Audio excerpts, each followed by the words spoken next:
Olá, sejam todos bem-vindos ao canal para mais um vídeo. Esse vídeo aqui marca a sequência de resolução de exames da 12ª classe que vão te preparar para matar a 12ª classe. Assista a todos os vídeos da sequência e assista esse vídeo até o final, porque a cada número mais um desafio. E como queres aí matar a 12ª classe, aproveita e subscreva nesse canal, deixa aquele like para fortalecer, que desse jeito o YouTube mostra o canal para mais pessoas e mais pessoas ficarão beneficiadas com esse conteúdo e poderão matar a 12ª classe. É um prazer estar aqui contigo e acompanhe-me durante esta viagem.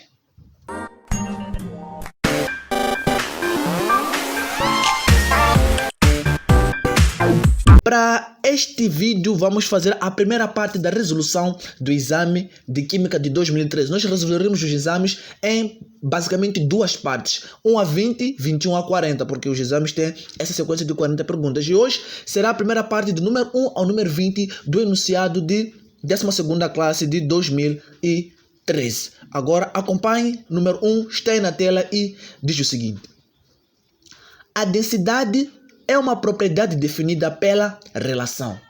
Ok, voltemos aqui muito rapidinho.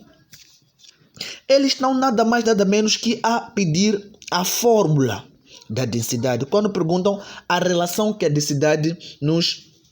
Qual é a relação que define a intensidade? A densidade. Então, a densidade pela fórmula nós sabemos que é o produto da massa, não é o produto, é a razão da massa com o volume. Então, esta é que é a definição de quê? Da densidade. Seria massa por volume. Massa por volume. Então, é basicamente isso que eles pedem. Isso equivale à alternativa C. A próxima pergunta está aí na tela e diz o seguinte: o ar é uma mistura que apresenta uma fase, por isso é... Então nós estamos aí geralmente a falar de quê? A falar de mistura, a falar de mistura. Nós temos dois tipos de mistura. Aquelas misturas que possuem uma única fase é porque não é possível distinguir o que é os membros que a compõem. Então esse tipo de mistura é homogênea. E a mistura que apresenta mais de uma fase significa que é possível distinguir os componentes, então torna-se uma mistura heterogênea. E para o caso dessa questão dizem que o ar é uma mistura que apresenta uma fase. Por isso se apresenta uma fase, então o ar é uma mistura homogênea. E isso equivale à alternativa D. Vamos a isso? Próxima pergunta está aí na tela e nos diz o seguinte: no tratamento de água usou-se 0,355 mg de cloro molecular por litro de água. Qual é o número de moléculas de cloro utilizadas na referida solução? Aí temos uma pergunta clássica de estequiometria, aquelas perguntas que exigem com que nós elevemos um pouco o nível de elevação cerebral, né? Mas não, isso é simples como mastigar água. Vamos voltar. Nós temos aqui dados, dão-nos a massa do cloro molecular, que é o cloro 2, que é de 0,355 mg. Quero saber o número de moléculas de cloro presente nesta solução, onde o volume molar é de 22,4 litros, o número de Avogadro é de 6,02 vezes 10 elevado a 23 moléculas, e nós temos aqui a massa relativa do cloro simples, ou seja, um cloro que é de 35,5 unidades de massa atômica. Então o que nós vamos fazer? Vamos determinar agora a massa do cloro molecular, que são 2 cloros, porque essa massa aqui equivale apenas a 1 cloro, e nós vamos determinar agora 2 cloros. A massa molar é determinada a partir da fórmula índice vezes a massa relativa. Então o índice do cloro aqui é 2, então vou fazer 2 vezes a massa relativa do cloro, é essa de 35,5. Então a massa do cloro 2 será igual a nada mais nada menos que 71, que é 2 vezes 35,5 dá-nos 71. Ok, então sendo assim eu já obtenho aqui a maioria dos dados que eu preciso. E pela lei de Avogadro diz que um mol de qualquer substância possui 0,02 vezes 10 elevado a 23 moléculas. Então é a partir daqui onde nós vamos começar a raciocinar. Um mol de cloro pesa 71 gramas e essas 71 gramas possuem o quê? 6,02 vezes 10 elevado a 23 moléculas. Então, nós agora estamos na mistura. Isso aqui é a estequiometria do cloro. Nós agora vamos voltar para a mistura. Estamos a dizer que na mistura nós temos o quê? 0,355 miligramas. E nós vamos trabalhar com as unidades no seu sistema internacional, que é medida em gramas. E o que vamos fazer? Vamos simplesmente dividir isso por 1000. Dividindo isso por 1000, ficamos com 0,123, que são 1.355 gramas agora. E para facilitar, eu vou fazer aqui a anotação científica. Vamos deslocar a vírgula até aqui. Então será 1, 2, 3, 4 casas decimais. Ficamos com 3,55 vezes 10 elevado a menos 4 gramas. Estão para quantas moléculas? Eis a questão. Eis a questão. É a partir daqui que nós vamos fazer o quê? O famoso produto dos meios, produto dos extremos. Ficamos com 71 gramas vezes x, que será igual a 3,55 vezes 10 elevado a menos 4 gramas vezes 6,02 vezes 10 elevado a 23 moléculas.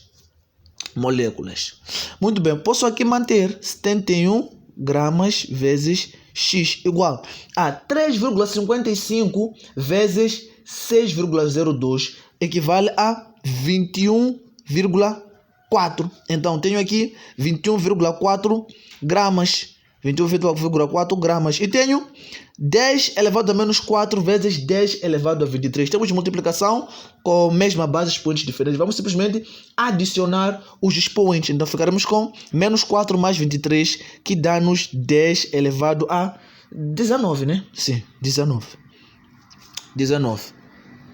gramas. Posso colocar daqui moléculas. Então, simplesmente aqui vou isolar o meu x. Tenho aqui 21,4 vezes 10 elevado a 19 gramas vezes moléculas. Isso sobre 71 gramas. Então, x será igual a 21,4 dividido por 71. 21,4 dividido por 71 é igual a 0,301. 0,301. Então, grama sai. Será vezes esse 10 elevado a 19. Restam-nos apenas moléculas. Eles perguntaram quantas moléculas possuíam. Restam-nos apenas moléculas. Pronto, daqui nós já temos o nosso resultado. O que vou fazer aqui é simplesmente deslocar uma casa decimal para a direita. Então, deslocando uma casa decimal para a direita, fico com 3,01. Como foi para a direita, vou diminuir aqui o meu expoente. E desta feita, já tenho aqui o meu resultado, que é 3,01 vezes 10 elevado a 18, que equivale à alternativa C. Isso equivale à alternativa C. A próxima questão está aí na tela e diz o seguinte. O primeiro modelo nuclear foi criado pelo cientista. Nós estamos a falar do átomo, né? E na história do átomo, você há de ver lá Niels Bohr, há de ver todos aqueles, né? Dalton, modelo de bilhares e tal. Mas vai perceber que foi a partir da descoberta do modelo nuclear que começou a estudar o quê? A química quântica. E isso aí foi graças ao Rutherford. Então, isso é a alternativa C, que é o Rutherford. Vamos aí para a pergunta seguinte. Diz assim. Para que um átomo neutro de ferro se transforme no íon ferro 2+, ele deve... Eis a questão. Vamos voltar. Então, o que deve acontecer para que este íon ferro se transforme no íon ferro 2+? Um átomo, no seu estado fundamental, ele é eletricamente neutro. O que isso significa de ser eletricamente neutro? Significa que a quantidade de prótons que ele possui é equivalente à quantidade de eletrões. O que isso significa? Vou aqui esboçar um átomo. Se eu tenho um átomo, vou esboçar o modelo mais simples, um pouco feio, mas enfim. Tenho aqui nêutrons, carga 0. Tenho aqui prótons, carga positiva. E posso colocar aqui eletrões na eletrosfera. Vou fazer assim. O que isso significa? Significa que este átomo está eletricamente neutro. Ele tem 2 eletrões e 2 prótons. Ou seja, a quantidade de cargas positivas iguala a quantidade de cargas negativas. E então, o que acontece? Com esse átomo? os prótons e os nêutrons, eles estão fixos, estão dispersos no núcleo. E o que está em movimento são o quê? Os elétrons. E caso, por exemplo, este aqui perca 2 eletrões, esses 2 eletrões saiam, ele ficará com excesso de prótons, de 2 prótons. Então, esse 2 mais indica esse excesso de prótons devido a déficit de quê? Dos eletrões que saíram. Então, para que um átomo neutro de ferro se transforme no íon ferro 2, ele deve perder 2 eletrões. Daí que a alternativa correta é a alternativa A. Vamos para a próxima pergunta. A próxima pergunta está aí na tela e diz o seguinte: quais são as ligações químicas que existem no sulfato de sódio? Muito bem, muito bem. Vamos voltar. Eu tenho aqui o sulfato de sódio. O sulfato de sódio é composto pelo sódio e pelo grupo sulfato. Então, o sódio ele é um metal. O sódio ele é um metal. E o sulfato ele é um ametal. E uma coisa é certa, o tipo de ligação que envolve metais e ametais geralmente ocorre com transferência de elétrons, com transferência de elétrons, cedência e doações de elétrons. E isso aí chama-se ligação iônica. Isso chama-se ligação iônica. Por quê? Porque se nós formos aqui, por exemplo, a dissociar o sulfato de sódio, ficaremos com Na mais SO4 2 menos, mais SO4 2 menos. Então, nós temos aqui esses íons que são libertos, tornando essa uma ligação iônica entre um ametal e um metal. Ou seja, o que aconteceu aqui? Geralmente o sulfato ele cedeu o seu próton para o quê? O seu eletrão para o grupo sulfato. Então, esta ligação ocorre muito simples. Temos aqui as valências que trocam, né? A valência daqui torna-se índice daqui e a valência daqui torna-se índice. Daí que este 2 veio desse 2 menos do sulfato. Então, esta é uma clássica ligação iônica. E como entre átomos nós temos as famosas ligações atômicas, essa será a alternativa C. Temos aqui ligações iônicas e atômicas.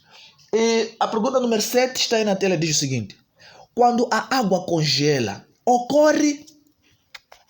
Bom, esta é uma pergunta muito clássica no intuito de que ela é muito frequente nos exames, tanto em exames de 12ª classe como em exames de admissão. O que acontece com a molécula de água? A molécula de água ela apresenta dipolo, ou seja, ligações por pontes de hidrogênio. O que é isso de ligações por pontes de hidrogênio? Significa que há ligações entre moléculas de água. Ou seja, como a ligação é entre moléculas de água a partir de pontes de hidrogênio, isso torna a ligação intermolecular. Porque intra é dentro. Então aqui nós vamos falar de inter, que é entre as moléculas. Então na água nós temos aí ligações do H2O a partir dos pontes de hidrogênios, a partir de ligações intermoleculares. Então a água gasosa tem fracas ligações intermoleculares, ou seja, as partículas no estado gasoso não estão muito congeladas, não estão muito juntas. Então ao momento em que a temperatura diminui, essas ligações vão se fortalecendo, vão aumentando as ligações intermoleculares, saindo de quê? Do gasoso para o líquido. E quanto mais você sai do líquido para o sólido, diminuindo a temperatura, essas ligações mais se fortalecem para tornar o quê? O gelo. Então, o processo do congelamento da água é um aumento de ligações intermoleculares. Isso ali é a alternativa A. Alternativa A. A questão número 8 está aí na tela e diz o seguinte: qual é a fórmula química do bicarbonato de sódio? Qual é a fórmula química do bicarbonato de sódio? Mais uma pergunta clássica. Por quê? Porque este bicarbonato de sódio é senão uma molécula bastante famosa e que não segue muito as regras ali da formação de sais. Esse é um composto inorgânico. Então, o bicarbonato de sódio é simplesmente o NaHCO3. CO3. Este é o bicarbonato de sódio. É extremamente pertinente que entenda e conheça ele, porque ele é bastante comum em reações químicas. químicas. A questão número 9, que é a próxima questão, está aí na tela e diz o seguinte. Obtém-se uma solução alcalina, que é básica, uma solução alcalina é básica, quando se mistura água com... a água, ela é facilmente influenciada, ou seja, se tu misturas água com um composto que é ácida, ela também a mistura torna-se ácida. E quando você coloca uma com tendências básicas, a mistura também torna-se básica. Portanto, se nós quisermos que uma mistura da água torne-se básica, temos que misturar a água com um composto que tenha também uma tendência básica. Além temos o cloro. O cloro também não é ácido, também não é básico, mas ele também está mais propenso, é um anião propenso a formar ácidos. Temos o seguinte, o gás carbônico. O gás carbônico já em si diz, é um gás, sendo um gás, ele é ácido. Temos já a soda cáustica. A soda cáustica é um exemplo clássico de um composto, ou seja, de uma molécula com um caráter básico. Portanto, se nós quisermos tornar uma solução alcalina, vamos misturar água com soda cáustica. Esta é a alternativa C. Vamos ali para a questão número 10, que está aí na tela e diz o seguinte. Aquece-se 800 ml de solução, 0,02 moles por litro, de fosfato de sódio, até que o volume seja reduzido até 600 ml. Qual é a concentração molar da solução final? Muito bem, nós temos aqui nada mais nada menos que um volume inicial, esse de 800 ml, que foi aquecido para formar um volume final de 600 ml. A 800 ml a concentração era de 0,02 molares e quando reduzimos para 600 ml, queremos saber qual é a concentração final que vai estar aí. Então nós temos aqui um caso de diluição de misturas e a fórmula é concentração inicial vezes volume inicial igual a concentração final vezes volume final. Qual é a nossa concentração inicial? É de 800 ml, né? Vezes o nosso volume inicial, que é de 0,02 molares. Eu acabei invertendo aqui, comecei com o volume, depois a concentração, mas é a propriedade comutativa da multiplicação, isso não afeta nem tampouco no nosso resultado. Então isso é igual a nossa concentração final, que é a incógnita, vezes o nosso volume final, que é de 600 ml. Daqui, como dizem, né, restou continhas. Para facilitar essa continha, podemos usar aqui a notação científica. 800 é o mesmo que 8 vezes 10 elevado a 2 ml. Vezes, aqui se eu desloco duas casas, fico com 2 vezes 10 elevado a menos 2 molar. Então, isso é igual a 600 é 6 10 elevado a 2 ml. E a nossa concentração final aqui será a nossa incógnita. Portanto, 10 elevado a 2, 10 elevado a menos 2 são simétricos, eles podem sair. Fico apenas com 8 vezes 2, que dá 16. Tenho aqui 16 molar, mililitro vezes molar, que isso é igual a 6 10 elevado a 2 ml, concentração final. Ou seja, isolando essa concentração final, eu fico com o quê? Com o 16 mililitro vezes molar sobre o 6 vezes 10 elevado a 2 ml. Então, ml com ml sai. Assim. ml com ml sai. Eu fico com 16 dividido por 6, que dá 2,66. Então, esse 10 ao quadrado sobre para lá fica 10 elevado a menos 2. E restei aqui com molar. Então, tenho 2,66 vezes 10 elevado a menos 2 moles por litro. Isso para nós é a alternativa D. Ora viva, nós já fizemos aqui de 1 a 10, que equivale a 1/4 do exame. Então, se está gostando, não esqueça de deixar aquele like para fortalecer o canal e mostrar o nosso trabalho para mais e mais pessoas. E vamos matar a 12ª classe. Muito bem. A próxima questão está aí na tela e diz o seguinte. Uma solução aquosa de NaOH. NaOH é o hidróxido de sódio, de concentração igual a 20 gramas por litro, apresenta 40 gramas de soluto dissolvido é 0,5 decímetro cúbico de água. Ou seja, aqui é para nós decifrarmos o que é que significa. Voltemos. Quando nós temos 20 gramas por litro de algo, qual é a conotação disso em palavras, né? Então, o NaOH é simplesmente o nosso soluto e a água é o nosso solvente. Nós temos 20 gramas por litro. 20 gramas por litro. Isso significa o quê? Que nós, a cada litro, temos 20 gramas. É simplesmente isso. Significa o quê? Que nós temos 20 gramas de soluto de NaOH que se encontra dissolvido é água, é 1 litro de água, por isso que é 20 gramas por litro. 20 gramas por litro é 1 litro de água, que é solvente. Isso é como quem diz 100 km por hora. Significa que o carro vai percorrer 100 km em 1 hora. Portanto, isso aí leva-nos à alternativa C, que diz 20 gramas dissolvidos em 1 decímetro cúbico de água. Relembrando que litro e decímetro cúbico são equivalentes. Vamos para a próxima questão. A próxima questão está na tela e diz o seguinte.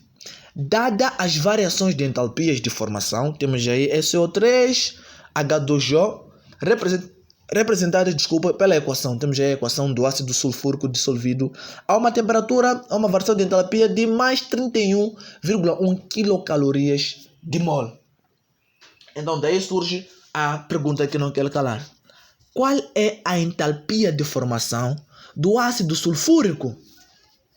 Muito bem, voltemos. Nós temos aqui uma pergunta de termoquímica clássica e nós vamos driblar isso em menos de 2 minutos. Temos aqui o ácido sulfúrico dissolvido que forma o que? Água e esse é o trióxido de enxofre. Então a variação de entalpia de toda essa reação é de mais 31 quilocalorias por mol.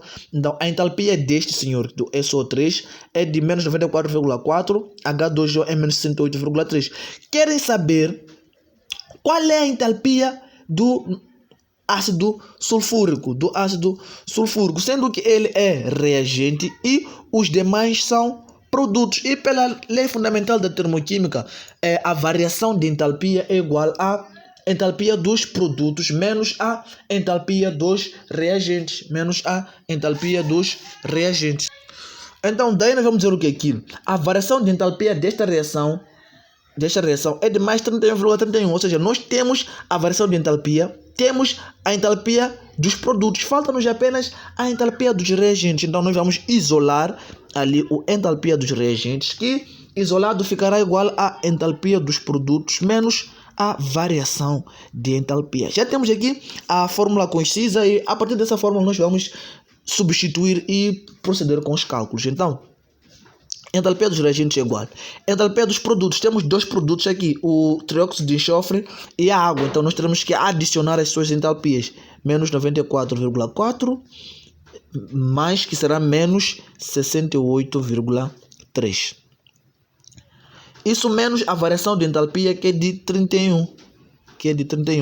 Daqui restou a famosa continha. Menos 94,4 menos 68,3 dá-nos menos 162,7. Isso menos 31. Isso mais menos 31, né? Então aqui a entalpia dos reagentes será igual. Menos 62,7 menos 31,1 dá-nos menos 193,8 quilocalorias por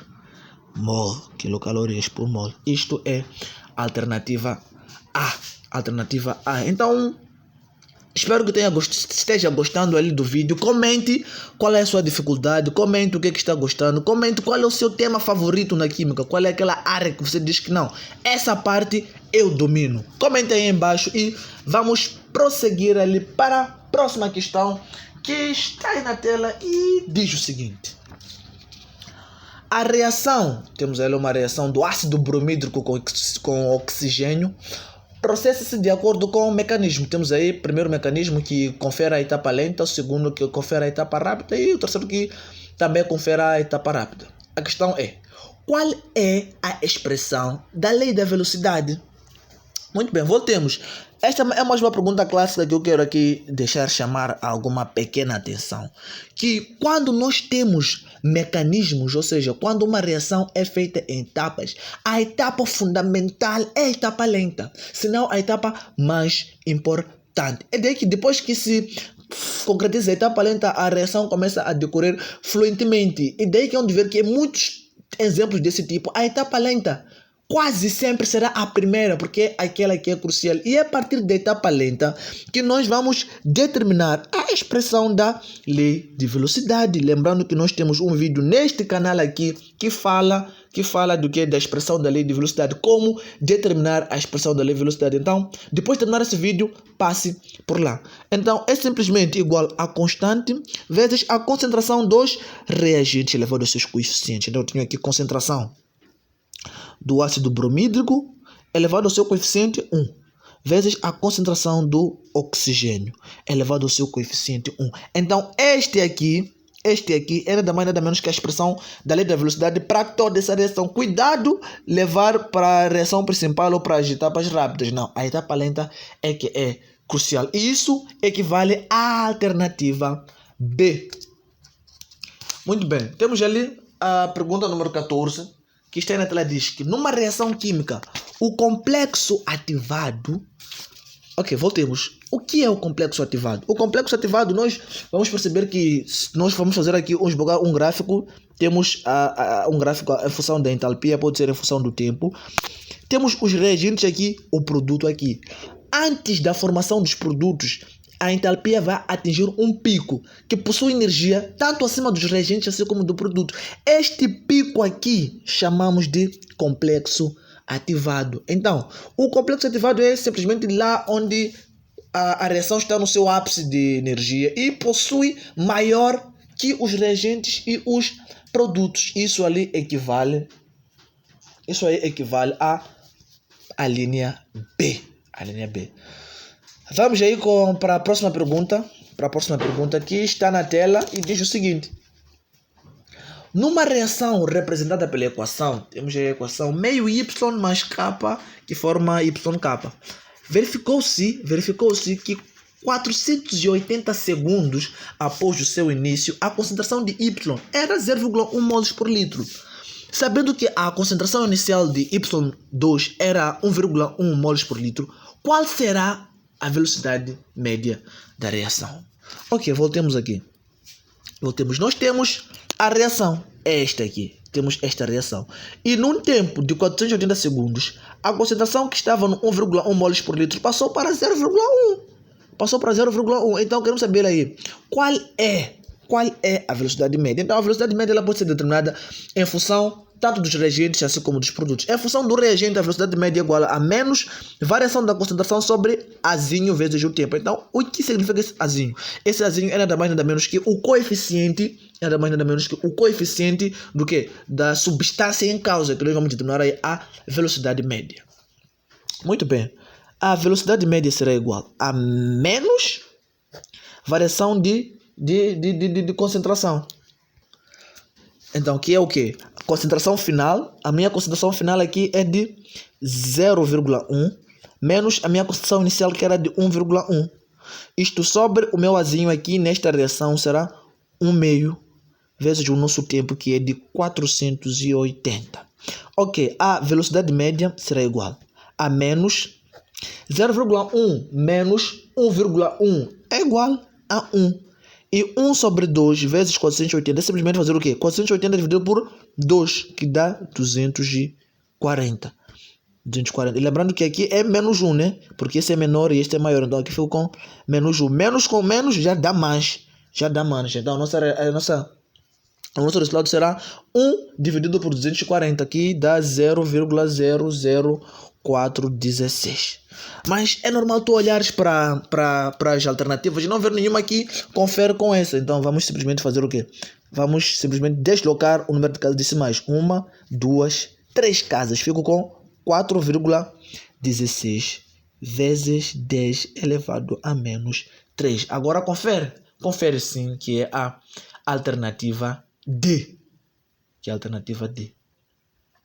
A próxima pergunta diz o seguinte. Nas mesmas condições e massas iguais, a serradura queima com maior velocidade em relação à madeira. Qual é o fator determinante para essa maior velocidade? Eu digo-te que desde esse exame de 2013 até o exame de 2022, que agora nos encontramos, esta pergunta sempre apareceu. Tanto em exames como em exames de admissão, esta pergunta é uma pergunta clássica mesmo, é uma pergunta clássica. Isso deve-se simplesmente que se tu queimas a serradura e queimas a madeira, quem queima mais rápido será a serradura devido à superfície de contacto. Ela possui, quanto menor a superfície de contacto, maior será a velocidade da reação. Então isso confere a linha C. Vamos para a próxima pergunta, a pergunta número 17, que está aí na tela, diz o seguinte: para a reação entre H2NO e hidrogênio e monóxido de nitrogênio foram obtidos os seguintes valores experimentais. Temos aí uma tabela. E qual é a lei da velocidade? Lembrando que para esse tipo de pergunta tem um vídeo aqui no canal que explica como proceder a esse tipo de questões. Eu vou fazer de uma forma muito rápida e resumida. Nós temos aqui uma tabela que confere a esta equação. E a lei da velocidade é constante. Depois temos aqui a concentração dos reagentes elevado aos seus coeficientes. Aqui o maior objetivo da formulação dessa tabela é descobrir quais são os coeficientes. Por isso que eu coloquei aqui incógnitas. X aqui e Y aqui. Como fazer isso? Se eu quero encontrar X, tenho que eliminar o Y. X confere a hidrogênio e Y confere ao monóxido de nitrogênio. Se eu quiser encontrar aqui no X, preciso eliminar aqui no Y. Como é que eu faço para eliminar? Procuro um lugar onde a concentração do nitrogênio é igual. Aqui temos 3 experiências. Procuro 2 experiências em que a concentração do nitrogênio é igual. Se eu for ver a experiência 1 e a experiência 2 possuem mesmos valores, que é de 0,001, Então é a partir daí que eu começo a trabalhar. Vou dizer, corresponde à velocidade 2 sobre a velocidade 1. Então vou colocar assim: V2 sobre V1.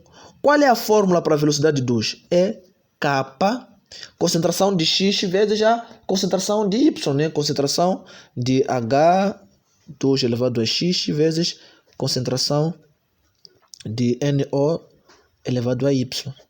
Meu idem para aqui, concentração de H2 elevado a X, concentração de NO elevado a Y. Então, qual é a velocidade 2? A velocidade 2 é 6 vezes 10 elevado a menos 5. A velocidade 1 é 3 vezes 10 elevado a menos 5. Quero ver que esse tipo de exercício é bastante bonito e que com prática você já não leva muito tempo. Temos aqui K.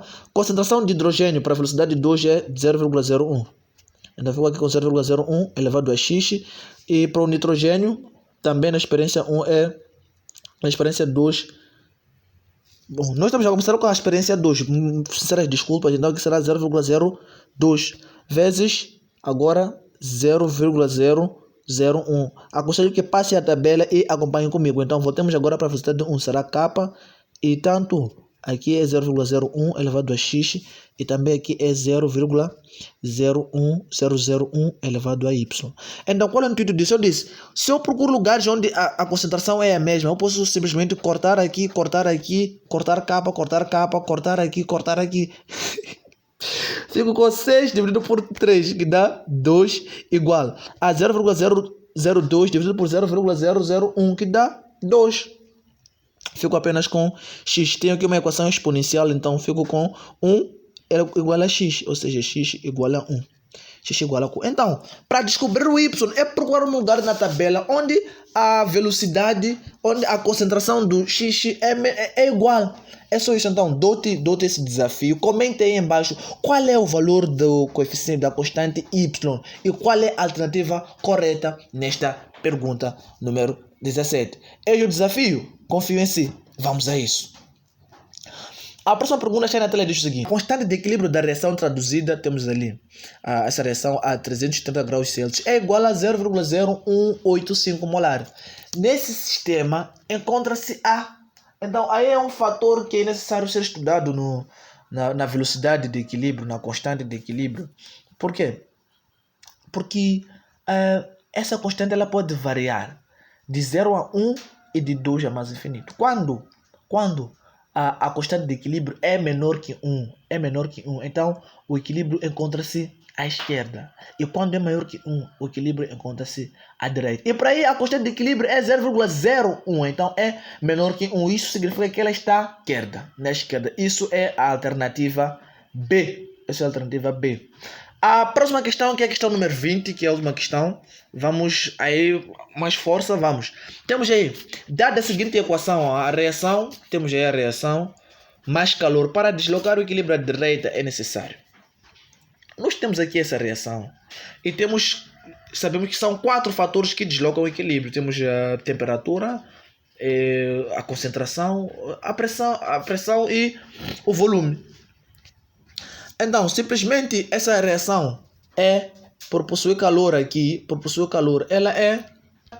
ela liberta calor. Ela liberta calor, então é exotérmica. Ela é exotérmica. As reações que libertam calor são exotérmicas e as que aumentam e as que absorvem calor são endotérmicas. Como eles nos deram aqui calor, obviamente nós vamos trabalhar com a temperatura. Caso nós aumentemos a temperatura, isso desloca para o sentido que tem o quê? A reação endotérmica. Então, tipo assim, se essa reação é exotérmica, então o sentido direto é endotérmico e o sentido inverso é... Não, aqui o sentido direto é exotérmico, desculpa, é exotérmico e o inverso é endotérmico. Temos exotérmico e endotérmico. Se aumentarmos a temperatura, vamos favorecer o sentido endotérmico. Então vamos para a esquerda. Nosso objetivo é ir para a direita. Mas se diminuirmos a temperatura, nós vamos para o sentido do quê? Da exotérmica, que é a direita. Então isto aí para nós é a alternativa D. Diminuir a temperatura. Muito grato pela sua companhia. Espero que tenha gostado do vídeo. Deixa aquele like e comente qualquer coisa para ajudar com o algoritmo do canal. Até a próxima.